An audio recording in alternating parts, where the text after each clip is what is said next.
Di sebuah desa kecil yang damai, dikelilingi oleh ladang hijau dan pohon kurma yang menjulang tinggi, hiduplah seorang gadis muda bernama Alia. Ia dikenal di seluruh desa karena kesolehan, kebaikan, dan hati yang lembut.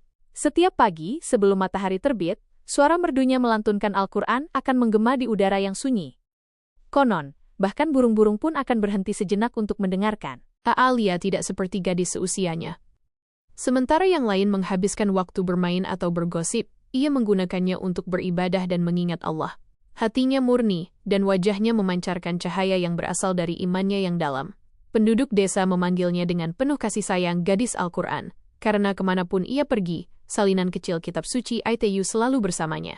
Ia membantu ibunya dengan tugas harian, memberi makan orang miskin yang datang ke pintu mereka, dan menghabiskan waktu luangnya mengajar anak-anak setempat cara membaca Al-Quran. Sifatnya yang tenang dan sopan membuatnya dicintai semua orang. Para tetua sering berkata, jika setiap anak perempuan seperti Alia, dunia ini akan dipenuhi dengan berkah. Pada malam hari, ketika bintang-bintang bersinar terang di langit, Alia akan duduk di dekat jendela, membaca Al-Quran di bawah cahaya lampu minyak kecil. Terkadang matanya akan berlinang air mata saat ia membaca ayat-ayat tentang akhirat. Di saat-saat itu, ia merasa seolah-olah Allah berbicara langsung ke hatinya. Ia sering berbisik pada dirinya sendiri, jika aku hidup dengan Al-Quran, mungkin Allah akan memberkahiku bahkan setelah aku tiada. Alia tidak tahu, kata-kata ITU suatu hari akan menjadi kebenaran ajaib yang akan disaksikan seluruh desa. Sejak usia yang sangat muda, hati Alia telah terhubung secara mendalam dengan Al-Quran yang mulia. Itu bukan hanya sebuah buku baginya, ITU adalah sahabatnya, gurunya, dan sumber kedamaian terbesarnya. Setiap kali ia membuka halamannya, ia merasa seolah-olah ayat-ayat ITU berbicara langsung kepada jiwanya. Semakin banyak ia membaca, semakin hatinya melunak, dan matanya dipenuhi air mata pengabdian. Setiap pagi, sebelum dunia terbangun, ia akan duduk di atas sajadahnya, melilitkan selendang tipis di bahunya, dan mulai melantunkan dengan suara merdunya. Suara tilawatnya terbawa oleh angin sepoi-sepoi, menyentuh setiap jiwa yang mendengarnya. Bahkan mereka yang tidak mengerti bahasa Arab mengatakan bahwa suaranya memiliki sesuatu yang ilahi, sesuatu yang membuat hati bergetar karena iman. Alia tidak hanya melantunkan Al-Quran, ia menjalaninya. Ia mempraktekkan kesabaran ketika hidup menjadi sulit, pemaafan ketika orang lain menyalahkannya, dan syukur atas setiap berkah yang ia terima. Teman-temannya sering bertanya kepadanya, Alia, apakah kamu tidak pernah bosan membaca buku yang sama setiap hari? Ia akan tersenyum lembut dan menjawab, bagaimana mungkin seseorang bisa bosan mendengarkan firman Allah? Setiap kali aku membaca, aku merasa seperti mendengarnya untuk pertama kalinya. Di malam hari, Alia mengumpulkan anak-anak desa di bawah pohon nimba tua. Ia akan mengajari mereka cara mengucapkan setiap huruf Arab dengan benar dan menceritakan makna ayat-ayat sederhana. Anak-anak mencintainya, bukan hanya karena cara mengajarnya yang lembut, tetapi karena matanya bersinar dengan cinta dan ketulusan. Orang-orang di desa mulai memperhatikan sesuatu yang istimewa tentang dirinya. Mereka sering berkata, ada cahaya di sekitar Alia, cahaya Al-Quran, dan memang demikianlah adanya. Kedamaian dalam suaranya, kebaikan dalam kata-katanya, dan kerendahan hati dalam tindakannya adalah semua tanda hati yang dimurnikan oleh iman. Namun, HIDUP, seperti biasa, akan menguji pengabdian Alia. Sebuah badai akan datang. Ujian yang akan mengungkapkan seberapa dalam cintanya pada Al-Quran sesungguhnya mengalir. Hari-hari berlalu dengan damai di desa kecil, dan kehidupan Alia terus berputar di sekitar Al-Quran yang mulia. Tetapi suatu pagi, saat matahari terbit perlahan di atas ladang, sesuatu terasa berbeda. Alia bangun dengan perasaan lemah yang tidak biasa. Ibunya memperhatikan wajahnya yang pucat dan tangannya yang gemetar. Sayangku, apakah kamu baik-baik saja? Tanya ibunya lembut, meletakkan tangan di dahinya. Alia tersenyum tipis.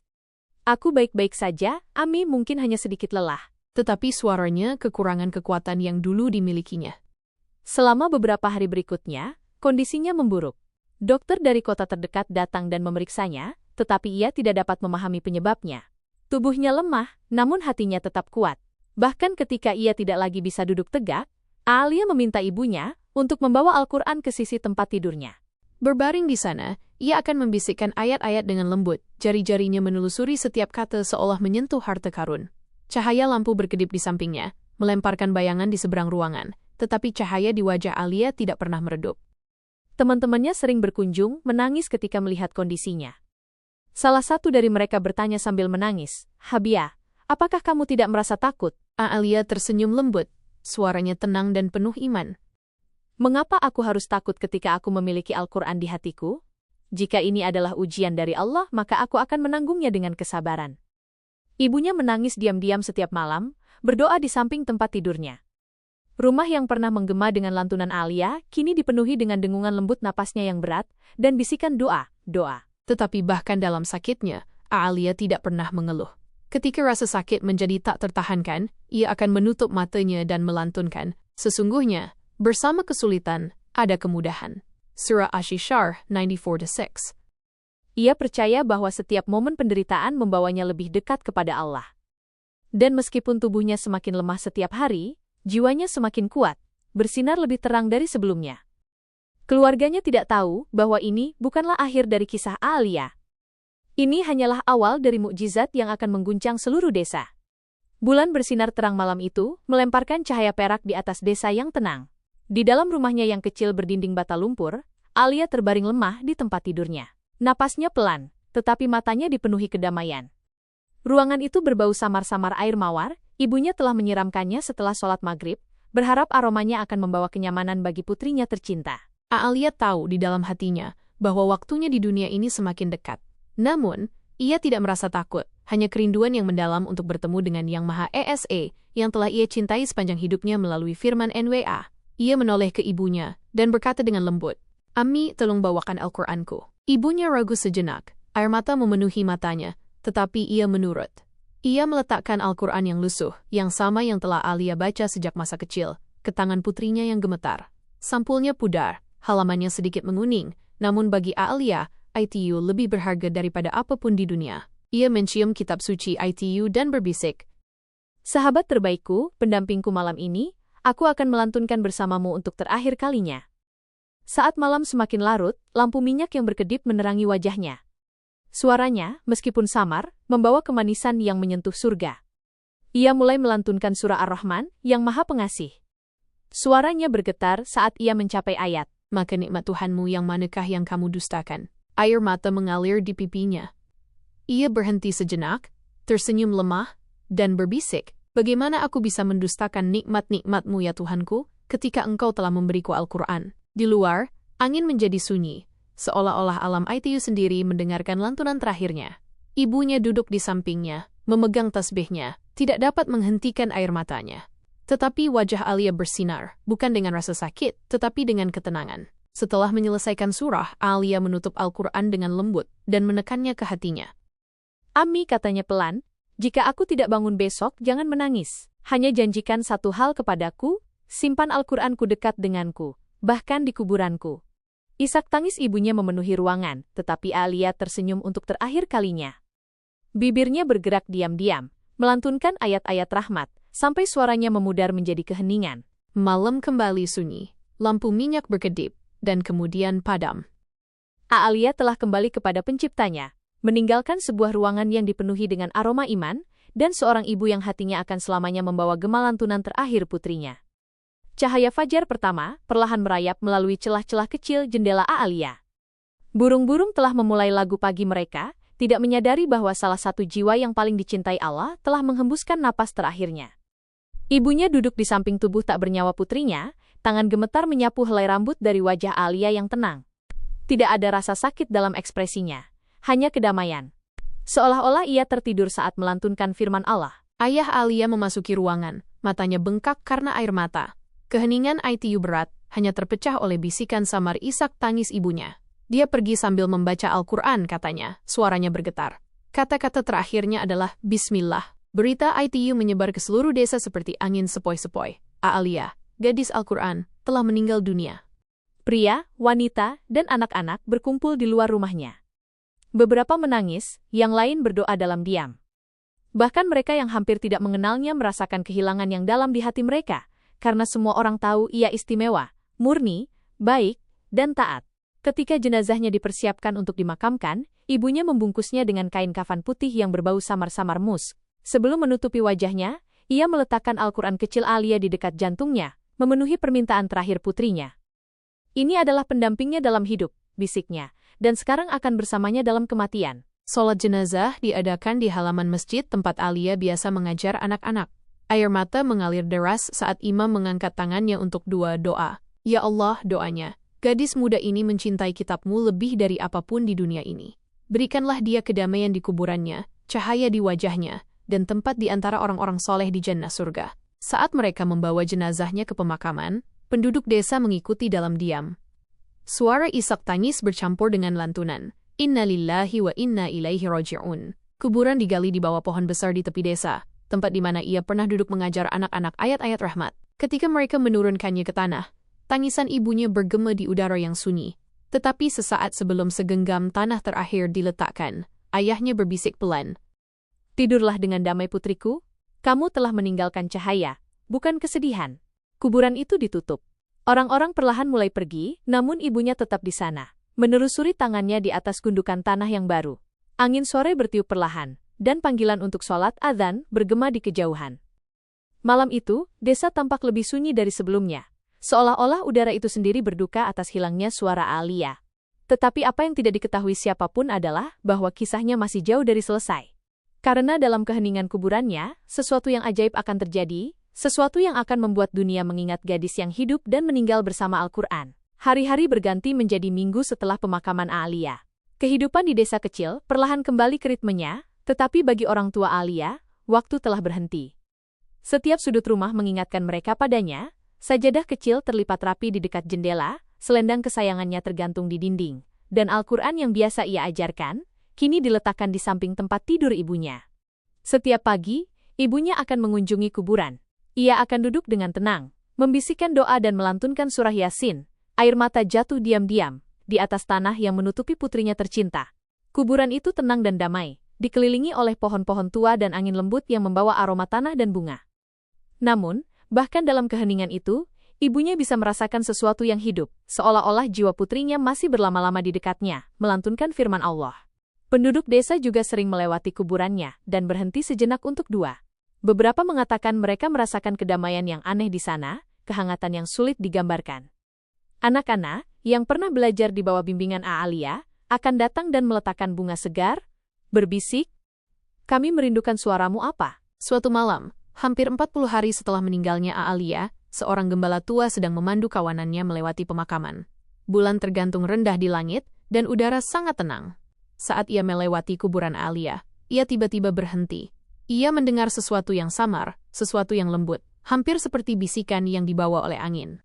Ia menahan napas dan mendengarkan dengan cermat. Suara ITU tidak salah lagi. ITU adalah lantunan Al-Quran yang mulia. Jantungnya mulai berdebar. Suaranya lembut dan murni, sama seperti suara Alia. Ayat-ayat surah Ar-Rahman melayang di udara malam, jernih dan indah.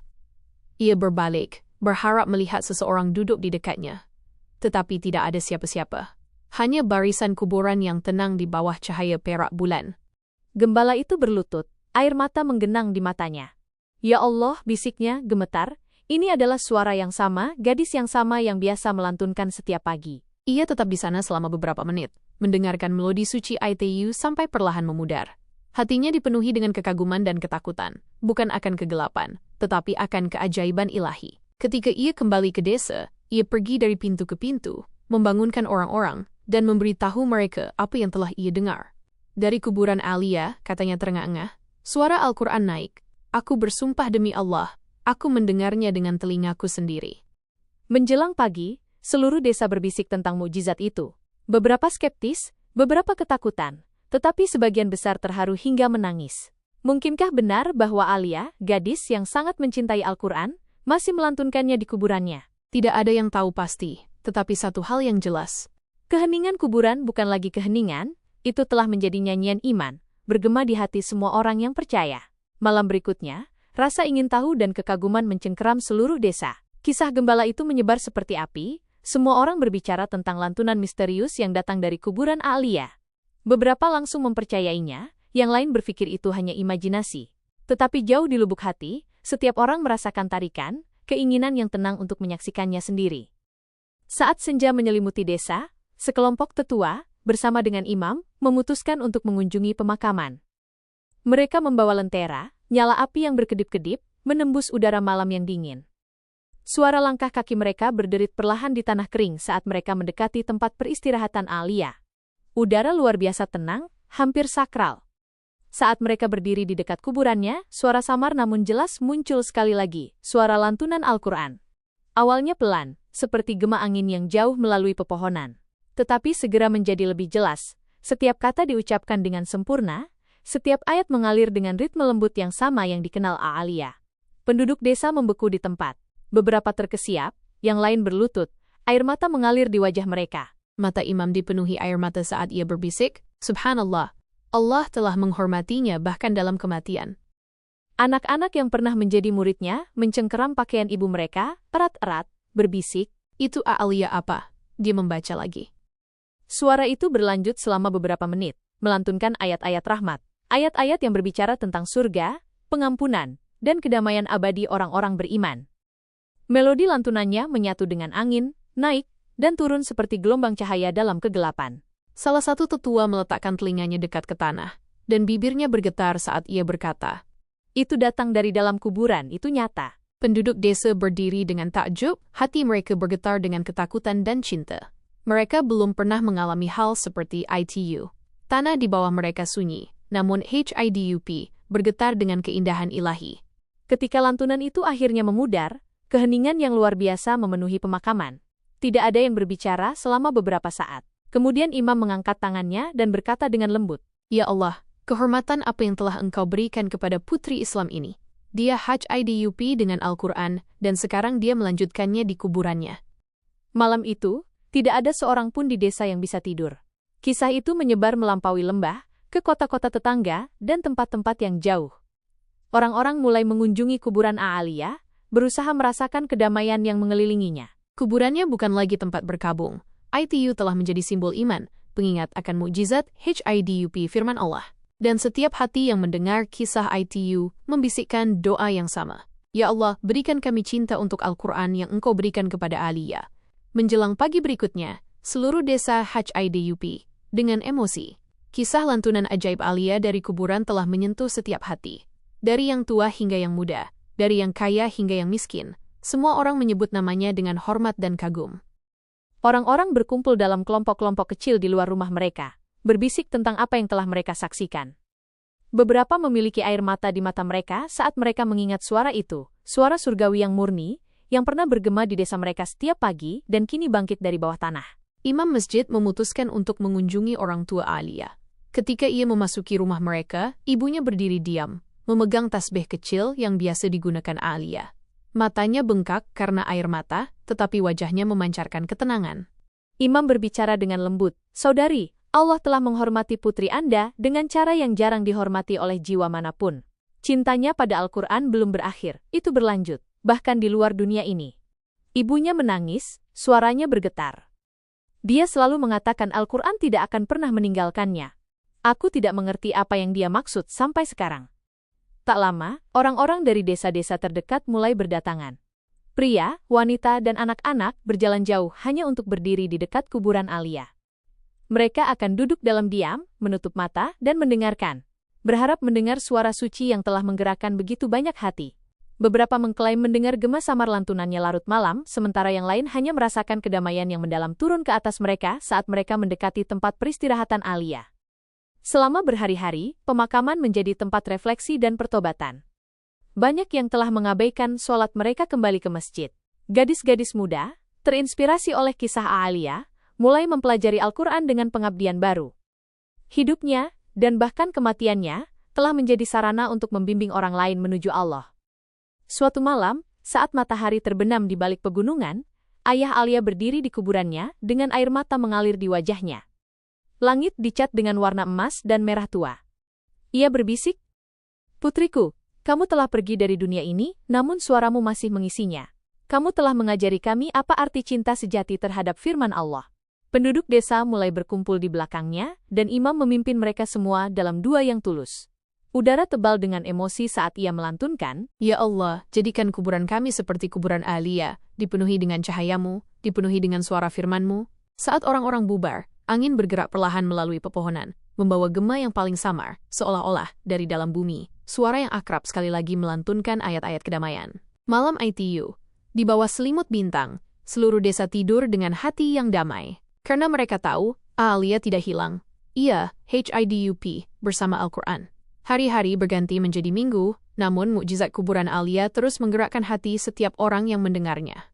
Orang-orang datang dari kota-kota yang jauh, ingin menyaksikan tempat di mana suara Al-Quran masih bergema melalui keheningan malam. Beberapa datang karena iman, yang lain karena rasa ingin tahu, tetapi semua pergi dengan air mata di mata mereka dan kekaguman di hati mereka.